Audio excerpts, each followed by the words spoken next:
ఢిల్లీలో సోనం వాంగ్చుక్ గారు చేస్తున్న నిరాహార దీక్ష పైన మీ అభిప్రాయాన్ని కామెంట్స్లో తెలియజేయండి. సోనం వాంగ్చుక్ గారు చేస్తున్న నిరాహార దీక్ష పైన నా అభిప్రాయాన్ని ఈ వీడియోలో తెలియజేస్తాను. గత 20 రోజులుగా దేశ ప్రజల కోసం మరియు దేశంలోని యువత భవిష్యత్తు కోసం సోనం వాంగ్చుక్ గారు నిరాహార దీక్ష చేస్తున్నారు.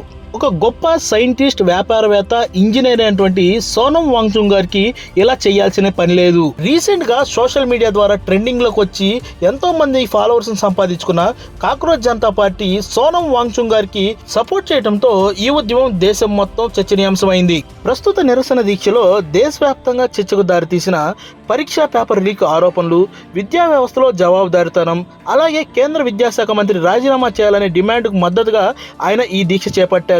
ఈ ఉద్యమానికి విద్యార్థులు, సామాజిక కార్యకర్తలు ఇలా ఎంతో మంది ఆయనకి సపోర్ట్ గా నిలిచారు. ఇది ఇలా ఉంటే ఈ దీక్షలో రాజకీయ కోణం ఉందని కొంతమంది ఆరోపిస్తున్నారు. నా అభిప్రాయం ప్రకారం లద్దాఖ్ ప్రాంతానికి చెందిన సోనం వాంగ్చుక్ గారు తన జీవితంలో ఎన్నో చూసేశారు.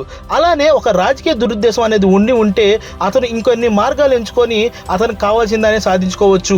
ఒక జెన్యూన్ రీజన్ తోటి దేశంలోని ప్రతి స్టూడెంట్ ఫేస్ చేస్తున్న ప్రాబ్లం, అలానే దేశంలోని ప్రతి సిటిజన్ ఫేస్ చేస్తున్న ప్రాబ్లంని ప్రభుత్వానికి తెలిసేలా చేయాలనుకోవడంలో ఎటువంటి తప్పు లేదు. దేశంలోని ఎంతో మంది బలహీన వర్గాలు మరియు నిరుద్యోగ యువత కోసం పోరాటం చేస్తున్న సోనం వాంగ్చుక్ గారి ఆశలు నెరవేరాలని మనస్ఫూర్తిగా కోరుకుందాం. మన నరేంద్ర మోడీ గారి సారథ్యంలోని ఎన్డీఏ గవర్నమెంట్ ఈ సమస్యలన్నిటికీ ఒక పరిష్కారం తీసుకొస్తుందని మనస్ఫూర్తిగా ఆశిద్దాం. అలానే మన ఛానల్లో ఎన్నో ఇంట్రెస్టింగ్ వీడియోస్ ఉన్నాయి మరియు ఇన్ఫర్మేటివ్ వీడియోస్ ఉన్నాయి, వాటిని కూడా ఒకసారి చూసేయండి. Thank you. Meet you in the next video. By by.